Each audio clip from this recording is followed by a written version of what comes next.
When Moses asked the burning bush, that means God, "What shall I say to the people who you are?" He said, "I am who I am." He always is. And what is it to be Him? Today, the Beatitudes tell us the attitude with God is. It starts by saying, "Blessed are the poor in spirit." How do you understand that? There are various understandings, but this is how we'll try to figure it out. Now we have the body. And in this body, there is another kind of body, which is the mind. And this body and mind are kept together by the Spirit. Breath is the Spirit that is there within us. Now, our thoughts, where are they? They're in the mind. How do they get there?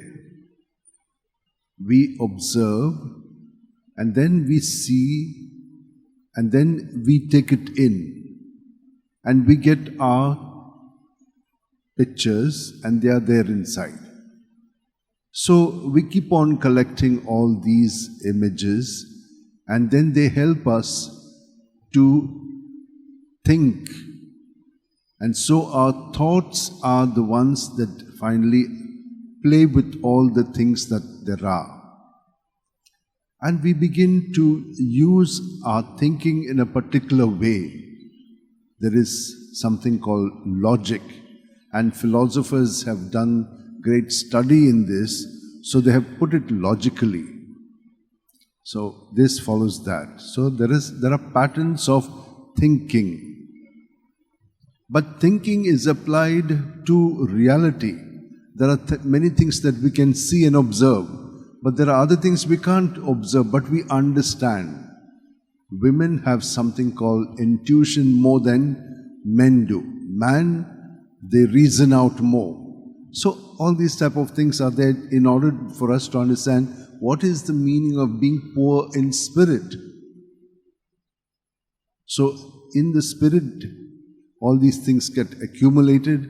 There's a consciousness, and therefore, how do you understand being poor in spirit? One of the ways is to be detached from all thinking, feeling, understanding. What's the meaning of that? That means it does not control you, but you are present to it and you are in control of it. But we cannot. We fall prey to it because there's something else that happens to us. Where are we centered internally? Are we centered on self, or are we centered on God? Now, if we are centered on God, you have a lot more freedom, because you have surrendered all of these things to God, and God helps you to make the right choices.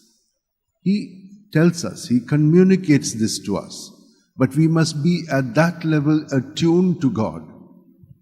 What happens is, once we are attuned to ourselves, then we are not attuned to God channel. Then we are immersed in this and we can't hear. And for this reason, in our praying, we should surrender all the time. Blessed are the poor in spirit. So don't be attached to anything, just surrender it. And I've been asking you to follow a very simple way, that whatever thoughts, whatever feelings, whatever memories you have of the past, present, or you're cooking up something for the future, just surrender it to the Lord. And how do you do it? Very simple. How do you empty water from a dish? How do you empty air from a balloon? In that same way, you just empty out everything in Jesus' name, and it goes very easily, because Jesus has taken away all those things which do not keep us attached to God. He has taken this away and made us internally free. So in Jesus, we can be truly having the right attitude. And once you have this attitude of being free, then all the rest will continue. In the first reading, we heard a lot about comforting. How do you comfort someone? By being present to them. Now, yesterday, one sister brought in a couple to me, and she said, "You just bless them, Father."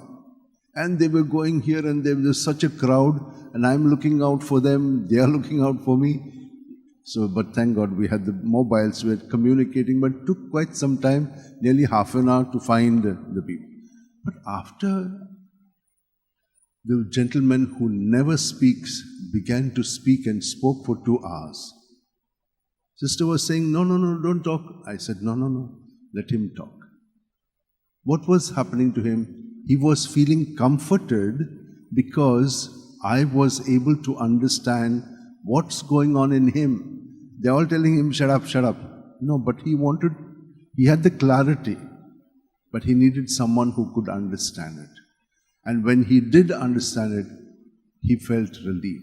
He felt comforted. Now, what was I present to him? His suffering. He's wondering about the mystery of suffering. Why should I be suffering? Why should my family be suffering? When we are all honest people, we are doing everything right. And why are those people for whom we are doing things doing bad to us? And so it is in this that he felt comforted that at least I had understood what is going on. And then in the end, he said, what am I to do? I said, I know only one thing that we can do. Whatever is happening to us, let us be detached from it. Let us give it to Jesus, and Jesus will show us, because He is the way. And He knows the truth, and He will make us free by His truth. And you will begin to experience life in the midst of all this suffering, which is mental, which is emotional, and which cannot make sense. And so this is how I was able to be present, make Jesus present to him, so that he could be comforted, not by me, but by him. And that is what he went back with, much more relief. And so also his wife and everyone else. My dear sisters and brothers, that is what happens in the first reading. And he is saying, I am comforting you because I have gone through this, so I can be present to you and understand what's happening to you. Sometimes we will not understand. But when we make Jesus present to them, Jesus understands that, and he will enlighten us and them as well, and we will come to another level of being happy. For blessed are the poor in spirit, they shall experience the kingdom.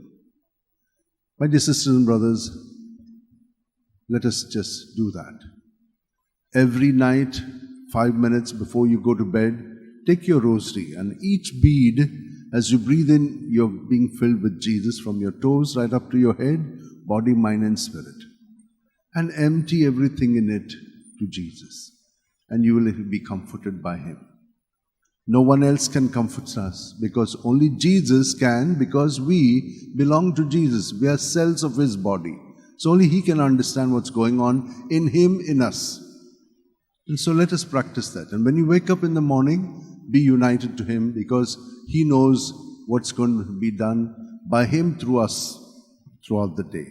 So let's join our hands together, close our eyes, and be before this great love of God that has given us the chance and opportunity to be on earth and to understand God, that he loves us, and that evil is present in the world, and that evil tries to dodge us, take us away from God, from the love of God.